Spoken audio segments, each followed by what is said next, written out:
Galera, eu tô na rua sem muito tempo, então esse vídeo vai ser rapidinho, pelo menos eu vou tentar, e ele não vai ter muita edição, talvez nenhuma edição. O que aconteceu, que você deve ter acordado e viu as notícias, é que rolou mais uma vez um incidente de tiroteio nos Estados Unidos. Ontem à noite, em Las Vegas, um sujeito chamado Stephen Paddock, um sujeito de 64 anos, estava atirando na multidão. Ele estava no 34º andar do Mandalay Bay, um hotel lá de Las Vegas, e ele estava atirando na multidão que estava lá embaixo, num show de country. No momento em que eu estou gravando esse vídeo, já foram confirmadas 58 mortes, quase 500 feridos. É oficialmente o tiroteio mais letal da história dos Estados Unidos. Anterior a isso, tinha sido o atentado no ano passado, na boate Puss, né, em Orlando. Então, como é comum nesses casos, as redes sociais estão em polvorosa, né? Inicialmente achou-se que talvez, porque tem esse estado de alerta tão grande em relação ao terrorismo internacional, achou-se que podia ser alguma coisa relacionada ao Estado Islâmico. O Estado Islâmico, de fato, tomou o crédito pela tragédia, só que isso... Tente evitar... O pessoal que corre para dar RT, tá vendo, o Estado Islâmico tomou crédito pelo negócio. Não faça isso. Porque para eles, o business deles é causar medo. Então é óbvio que eles vão alegar qualquer tragédia como essas.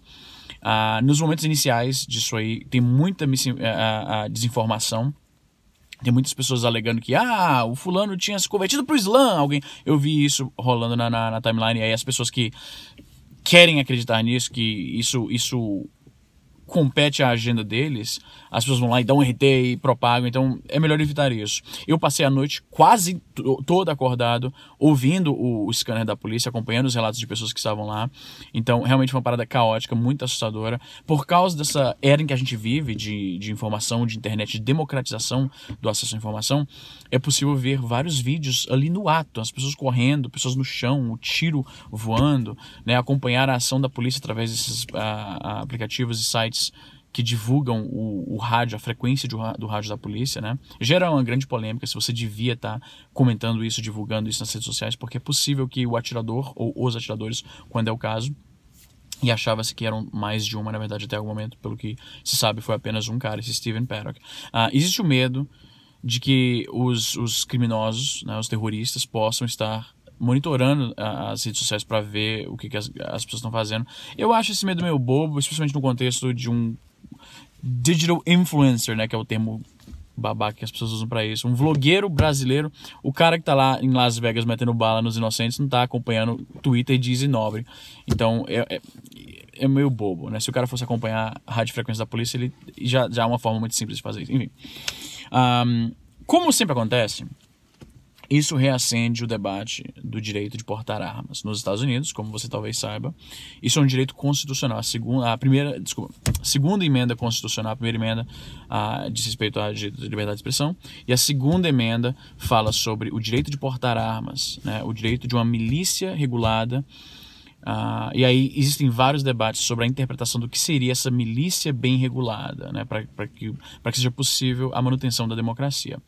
De acordo com vários juristas, né, eu mencionei recentemente o termo legista como sinônimo para jurista, e eu fui corrigido por muitas pessoas que aparentemente não sabem o que legista significa. Se você procurar legista no Google, agora que eu estou falando isso, esse mesmo fenômeno não vai se repetir nos comentários. Legista não é simplesmente médico legista. A gente se refere a médico legista como um vício de linguagem. Legista significa o cara que entende de leis. Então jurista e legista são basicamente a mesma coisa. Para que os comentários aí embaixo não explodam com pessoas dizendo que eu não sei, que eu confundi jurista, enfim. O ponto é o seguinte: nos Estados Unidos é um direito constitucional, portar armas é um direito constitucional. Existe um debate grande sobre o que seria essa tal milícia regulada, se isso se expande a todos os cidadãos, se todo mundo pode andar armado, ou se precisa ter uma organização maior para o exercício desse direito, né? As pessoas comumente vão traçar comparações entre isso e a realidade brasileira, que eu acho que é a análise mais míope que se pode fazer.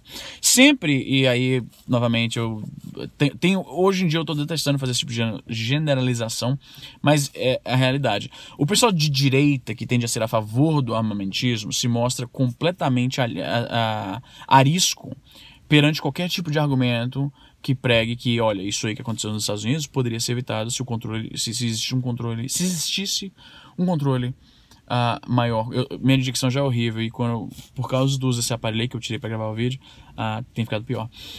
Se existisse algum tipo de controle melhor em relação às armas, essas tragédias não aconteceriam com tanta frequência. E existe veracidade nesse argumento, porque afinal de contas, os Estados Unidos é o único país em que esse tipo de coisa acontece frequentemente. A pessoa pegar uma arma e sair metendo bala na geral. O argumento pode ser feito, embora eu não concorde 100%, mas o argumento pode ser feito, que o acesso a armas sendo mais complicado, o cara tem que estar muito investido na criminalidade para conseguir acessá-las. O que eu quero dizer com isso? No Brasil, disse que todo mundo tem arma, né? Porque a criminalidade, os bandidos, todo mundo tem arma. Só que o cara tem que estar inserido nesse contexto de criminalidade para ter acesso à arma. O cara que vai assaltar no sinal, ele não vai numa loja e compra uma arma.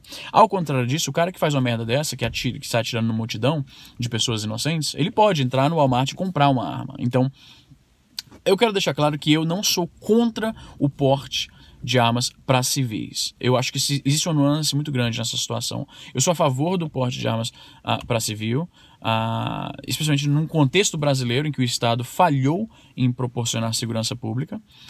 Mas não dá para comparar diretamente o que acontece nos Estados Unidos e o que acontece no Brasil. O direito, a busca pelo direito do porte de arma no Brasil é algo mais pragmático, é para segurança pessoal, é para autodefesa, é muito explicitamente para autodefesa.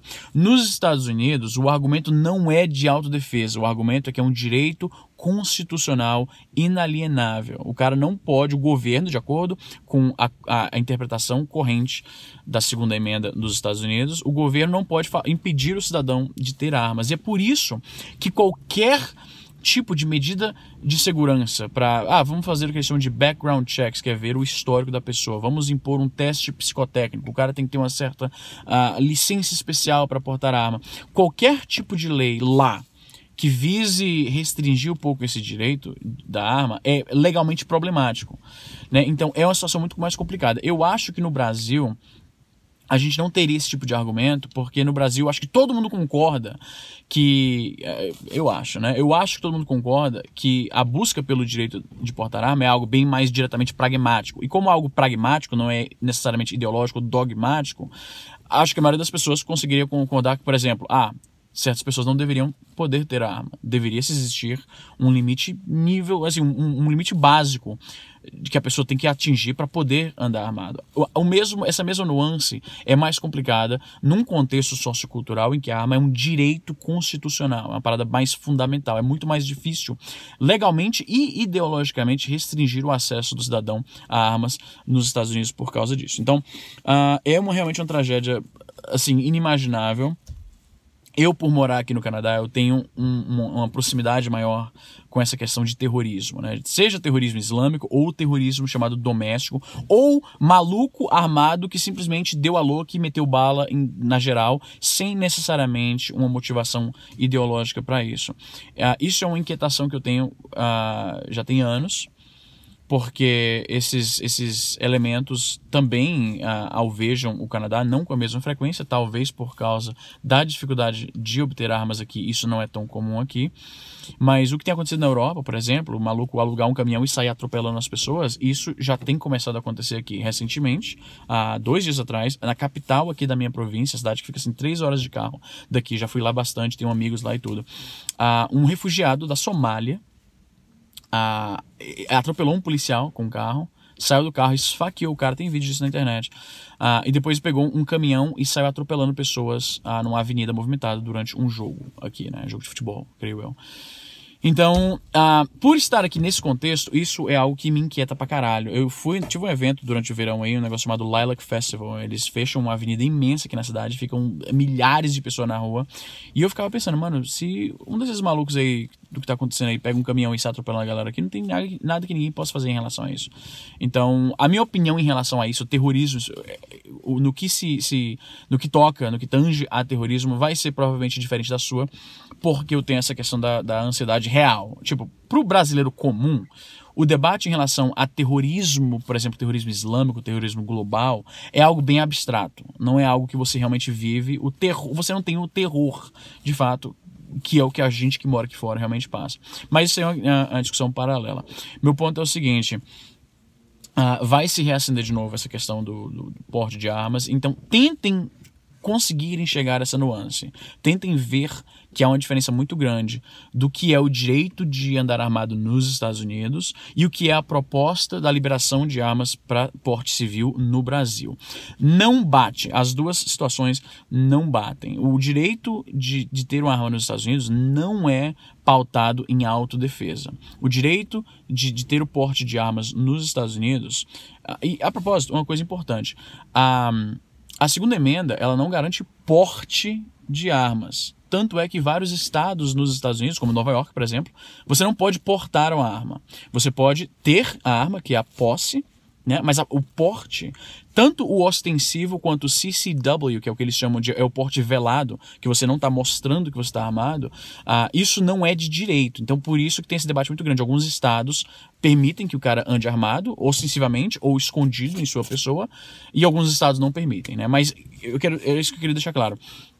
No que tange aos Estados Unidos, não tem a ver com autodefesa. O argumento pode ser feito, que você quer se defender, mas o que embasa o direito legal não é isso.